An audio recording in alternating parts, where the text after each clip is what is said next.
Hello. ఇవాళ మనం లో బ్యాక్ పెయిన్ ఆర్ నడుము నొప్పి గురించి చూద్దాం, కొంచెం మాట్లాడదాం. నడుము నొప్పి ఈ మధ్యన వయసుతో సంబంధం లేకుండా అందరిలోని చాలా కామన్గా చూసేది అయిపోయింది. ఇప్పుడు ఇందులో ఎందువల్ల ఇంతలా వస్తుంది అంటే మోస్ట్లీ మన నేచర్ ఆఫ్ వర్క్ కానీ లేదా మన సెడెంటరీ లైఫ్ స్టైల్స్ కానీ, అంటే ఎటువంటి ఎక్సర్సైజ్ లేకపోవటం వల్ల కానీ చాలా రెగ్యులర్గా చూస్తున్నాం.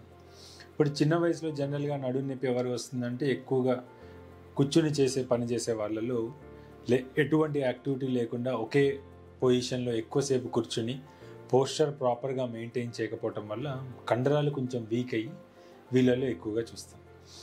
చాలా వరకు అంటే 70-80% వరకు దీని సింపుల్ ఎక్సర్సైజ్ అంటే నడుముకి సంబంధించి కొన్ని ఎక్సర్సైజ్ చేసుకుంటూ ఉంటే తగ్గిపోతుంది.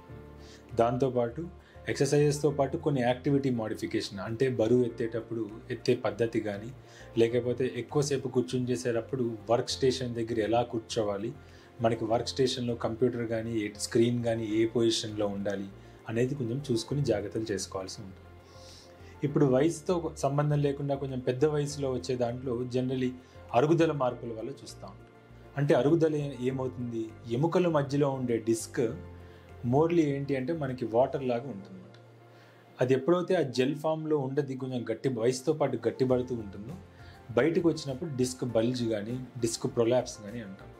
దీనివల్ల నరం నొక్కుని అక్కడ వివిధ రకమైన కంప్లైంట్స్తో వస్తుంటారు.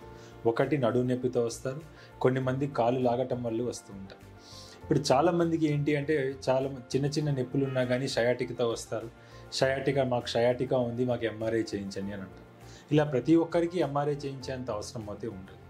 మనకి చిన్న చిన్న నొప్పులు ఉన్నప్పుడు కొన్ని ఎక్సర్సైజెస్ చేసుకుంటూ కొంచెం లైఫ్ స్టైల్ యాక్టివిటీస్లో మోడిఫికేషన్స్ చేసుకుంటే చాలా వరకు సరిపోతుంది. ఎప్పుడైతే మనకి ఇలా లాగటం కానీ, లేకపోతే కాళ్ళు తిమ్మిళ్ళు కానీ, లేకపోతే కాళ్ళలో వీక్నెస్ రావటం కానీ, పాదం ఎత్తివేస్తుంటే పాదంలో వీక్నెస్ లాంటివి ఉంటాయో అప్పుడు ఇమీడియట్గా ఎంఆర్ఐ చేసి మనకి ఉన్న డిస్క్ ఇష్యూ అంటే అరుగుదల ఎంతవరకు ఉంది, స్పాండిలోలిస్థిసిస్ అనేక రకాలే ఉంటాయి అన్నమాట. అది చూసి దాన్ని బట్టి ఏమన్నా సర్జరీ అవసరం పడుతుందా లేదా అనేది సజెస్ట్ చేస్తూ. Thank you.